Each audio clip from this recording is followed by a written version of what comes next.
अस्सलाम वालेकुम जी, मैं हूं मलिक तस्सीन। आज अपनी एक नई वीडियो के साथ। आज की वीडियो में मैं आपसे फ़्रांस के असाइलम के बारे में बात शेयर करूंगा। आज मैं आपको बताऊंगा कि अगर आप फ़्रांस में आ जाते हैं तो आप यहां आके असाइलम कैसे अप्लाई कर सकते हैं, आप असाइलम के दौरान कौन कौन से फ़ायदे हासिल कर सकते हैं, फ़्रांस में जो असाइलम के दौरान आपका इंटरव्यू होता है उसमें कौन कौन से सवालात पूछे जाते हैं, और अगर आपका केस रिजेक्ट हो जाए तो आपके पास कौन सी ऑप्शन होती है। तो वीडियो शुरू करने से पहले मैं आपको ये बताना चाहता हूँ कि असाइलम लेना कभी भी अच्छा नहीं समझा जाता। तो अगर आपको अपने कंट्री में वाकई कोई जान का ख़तरा है या कोई इस तरह के मामलात हैं कि आप अपने कंट्री में नहीं रहना चाहते, तो फिर आप आके इधर असाइलम कर सकते हैं। उस सूरत में आपको असाइलम करना चाहिए। अदरवाइज़ मैं आपको रिकमेंड नहीं करता असाइलम।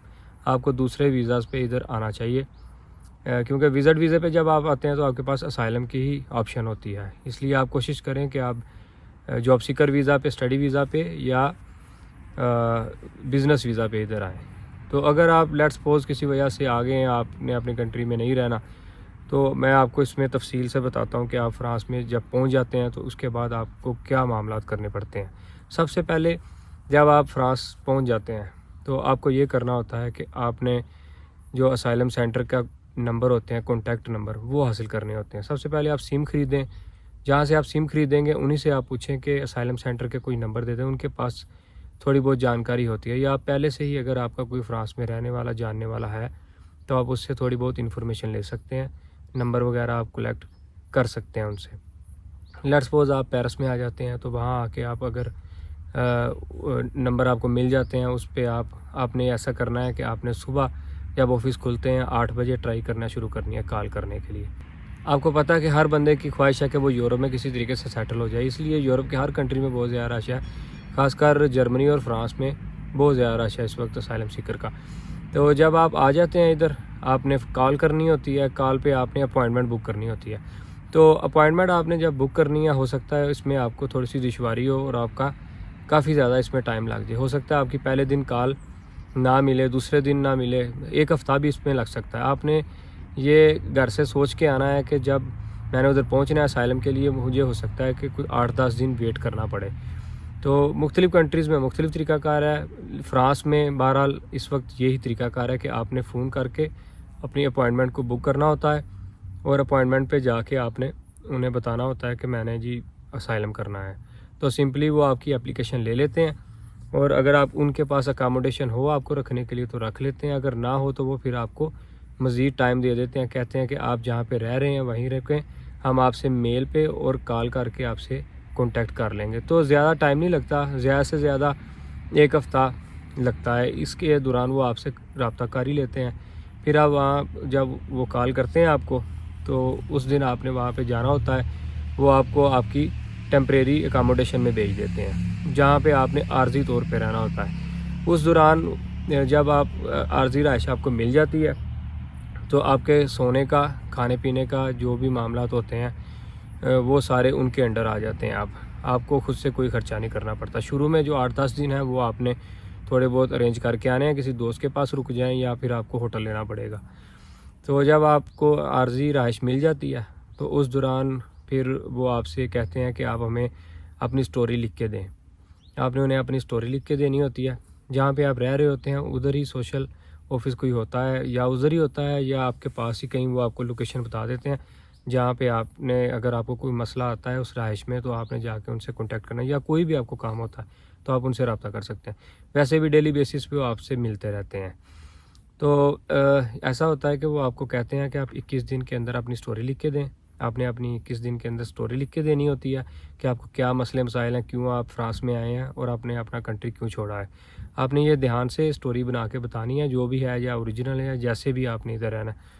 उसमें ऐसी चीज़ आपने बतानी है जो उन पे असर करे, और वही चीज़ आपकी बाद में इंटरव्यू में भी चलनी होती है।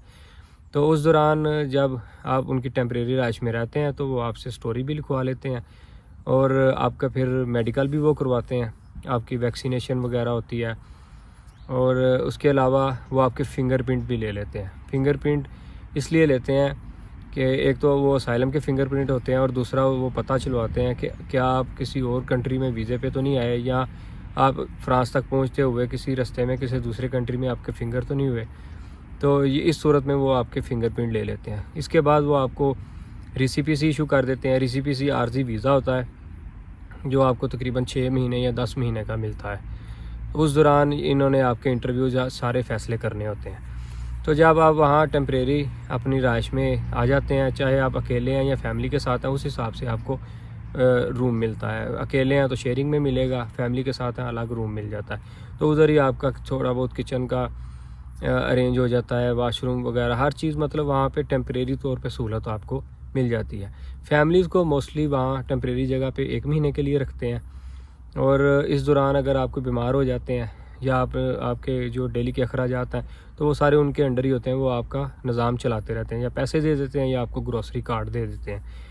तो उसके बाद जब टेम्परेरी आप अकेले हैं तो आपको हो सकता है कि वो 2-3 महीने भी वहाँ रखें। अगर फैमिली के साथ हैं तो 1 महीने के अंदर ज़्यादातर लोगों को वहाँ से फ़ारिग करके परमानेंट जो अकामोडेशन है उधर भेज देते हैं। परमानेंट अकामोडेशन में भेजने का तरीका ये होता है कि जब 1 महीने में वो आपकी स्टोरी ले लेते हैं, आपके बायोमेट्रिक हो जाते हैं, आपका मेडिकल हो जाता है, तो वो आपकी रहाइश का इंतज़ाम करते हैं जहाँ पे आपने मज़ीद आगे परमानेंट रहना होता है। तो उस दौरान ये आपका सारा अंदराज वगैरह हर चीज़ कर लेते हैं, और आपको एक कार्ड भी इशू करते हैं जिसको ऊफ़ी कार्ड बोलते हैं।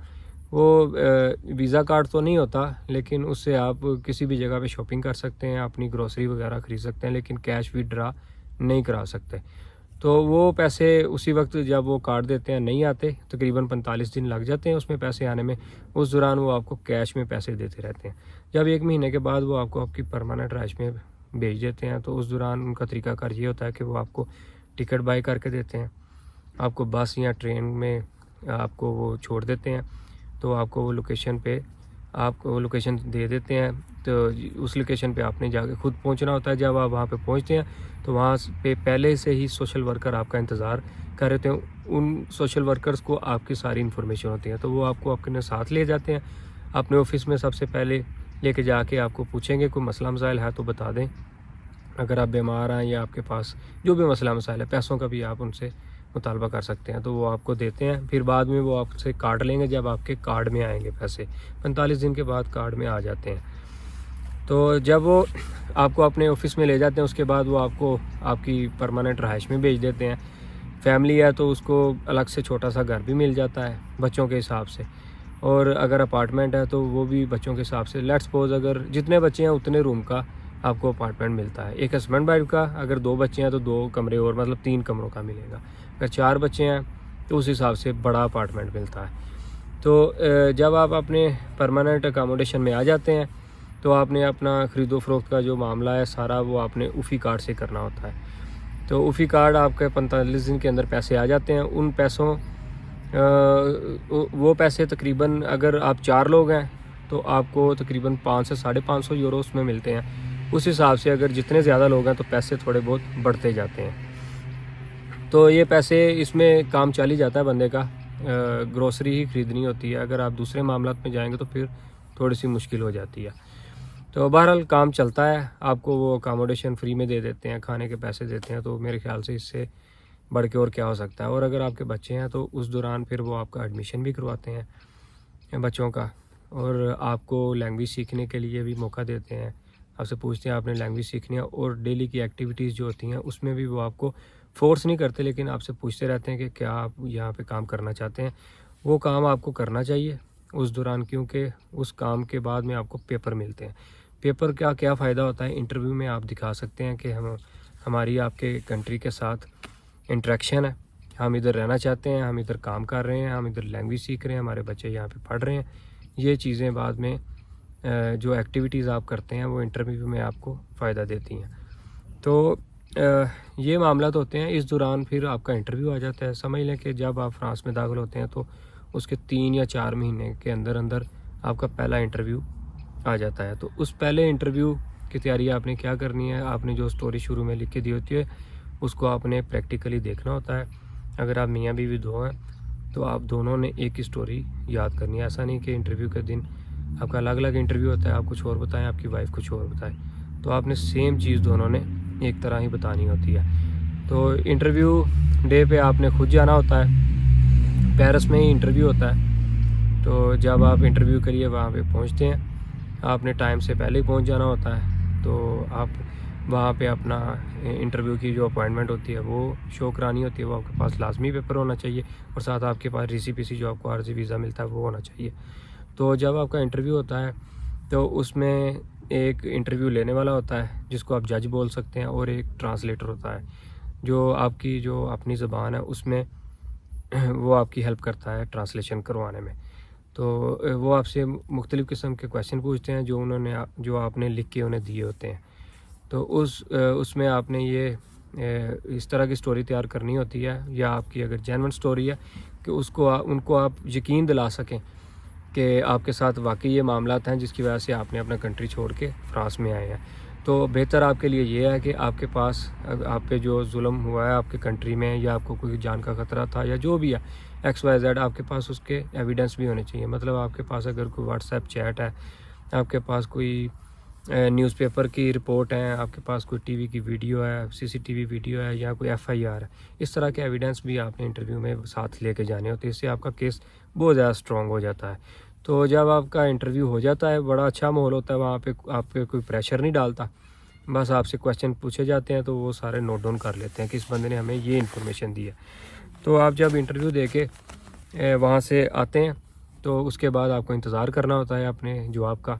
मोस्टली लोगों के 2 से 3 महीने के अंदर जवाब आ जाते हैं, और कुछ लोग ऐसे हैं जिनके 6-6 महीने भी जवाब नहीं आते। बहरहाल ज़्यादातर 2-3 महीने के अंदर जवाब आ जाता है। उसके बाद फिर जब आपका अगर पॉजिटिव में आ जाए तो फिर आपके लिए बहुत अच्छा हो जाता है। आपको डॉक्यूमेंट्स मिल जाते हैं और आपको काम करने की परमिशन मिल जाती है, आपको लाइसेंस हासिल करने की इजाज़त मिल जाती है, और आपके पैसे भी बढ़ जाते हैं। लेट्स सपोज आप 4 लोग थे, 2 बच्चे, मियाँ बीवी, आपको 500-600 मिल रहा था, तो बाद में आपको हो सकता है कि 1500 यूरो तक मिले, और घर भी उसमें मिलता है जिसका किराया 80% तक वो ही देते हैं। तो उस दौरान वो आपको कहते हैं आप काम ढूंढें। तो जब तक आपको काम नहीं मिलता आप फ्रीक्वेंटली रह सकते हैं। जब आपको काम मिल जाता है तो फिर आपके और आपकी बीवी के पैसे काट देते हैं, बच्चों के नहीं कटते।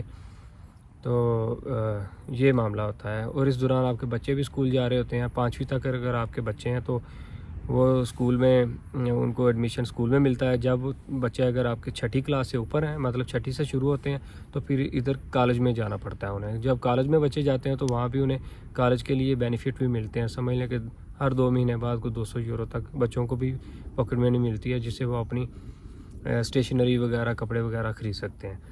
तो अगर आपका केस पास हो जाता है तो आपके लिए तो बड़ी गुड लक होती है। आप अपने होम कंट्री के अलावा हर जगह पे ट्रैवल कर सकते हैं, पूरे यूरोप में ट्रैवल कर सकते हैं। होम कंट्री में आपने PR के बाद जाना होता है, उससे पहले आप नहीं जा सकते। तो इसके अलावा वीडियो मेरी काफ़ी लंबी हो रही है, क्योंकि ये वीडियो है ही लेंथी, क्योंकि सारा प्रोसेस एक वीडियो में कवर करना थोड़ा सा मुश्किल होता है। तो मैं पार्ट्स में बनाने के बजाय मैंने कहा एक ही वीडियो में बना लेता हूँ। जो लोग इंटरेस्टेड होंगे वो ज़रूर वीडियो देखेंगे, क्योंकि ये स्टोरी होती है। आलमोस्ट 98%, 99% यही चीज़ें हैं। और अगर आपका अल्लाह ना करे कि केस रिजेक्ट हो जाता है तो आपको परेशान होने की ज़रूरत नहीं होती। आपको एक चांस देते हैं। आपका कोर्ट में दोबारा केस होता है, जिसके लिए आपने लायर करना होता है। अगर आपके पास कोई लायर है तो आप वो कर सकते हैं, उसकी फ़ीस भी आपके सोशल वाले देते हैं।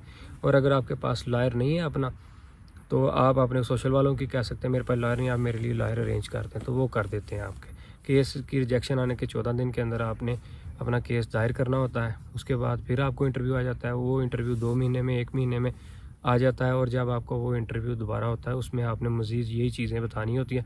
शुरू में तो आप सिंपली बता देते हैं जो भी, लेकिन दूसरे इंटरव्यू में आपने अच्छी तरह तैयारी करनी होती है। आप अपने जो फ्रांस में रहते हुए एक्टिविटीज़ की हैं वो सारे पेपर उन्हें दिखाने होते हैं, लैंग्वेज कोर्स, बच्चों की पढ़ाई, ये वो सारे मामलात। तो अगर ज़्यादातर चांस होते हैं दूसरे केस में पास होने के। वहाँ पे 3 जज होते हैं, 1-2 ट्रांसलेटर होता है, और 1-2 टाइपराइटर, मतलब टोटल 5-6-7 लोग होते हैं उधर। तो आपका लायर भी आपके साथ होता है दूसरे इंटरव्यू में। तो वहाँ पे आपके चांसेस बढ़ जाते हैं केस पास होने के। तो अगर आपका ज़्यादातर यही होता है। अगर आपका उसमें भी केस पास ना हो तो फिर आपके लिए थोड़ी सी दुश्वारी हो जाती है। आपको जो उन्होंने राइज दी होती है वो भी ले लेते हैं, पैसे भी ले लेते हैं, और उस बेस पे फिर आपको खुद रहना होता है। डिपोर्टेशन यहाँ पे नहीं करते अगर आप किसी क्रिमिनल एक्टिविटीज़ में इन्वॉल्व नहीं है तो उस सूरत में फिर आप यहाँ पे कोई काम ढूंढते हैं ब्लैक में, वो करते रहते हैं। तो टैक्स बेस पे भी यहाँ पे आप डॉक्यूमेंट्स ले सकते हैं, लेकिन वो फैमिली वाले बंदे के लिए थोड़ा मुश्किल होता है, क्योंकि उन्होंने अकामोडेशन भी लेना। अकेला जो बंदा उसके लिए ईजी है, वो किसी दोस्त के पास, रिश्तेदार के पास रह सकता है और काम करके टैक्स बेस पे भी बाद में डॉक्यूमेंट्स ले सकता है। तो ये सारे मामलात होते हैं। केस पास हो जाए तो बड़ा परफेक्ट कंट्री है। तो अगर आपकी लक अच्छी हो, अगर आप फ्रांस में आना चाहते हैं तो ये सारे मामलात हैं, इसमें आपने ये सारी चीज़ें देखनी होती हैं। तो अगर आज की मेरी वीडियो पसंद आई हो तो इसको लाइक शेयर कर दीजिएगा और मेरे चैनल को सब्सक्राइब कर दीजिएगा। मिलते हैं इंशाल्लाह नेक्स्ट वीडियो में। अल्लाह हाफिज़।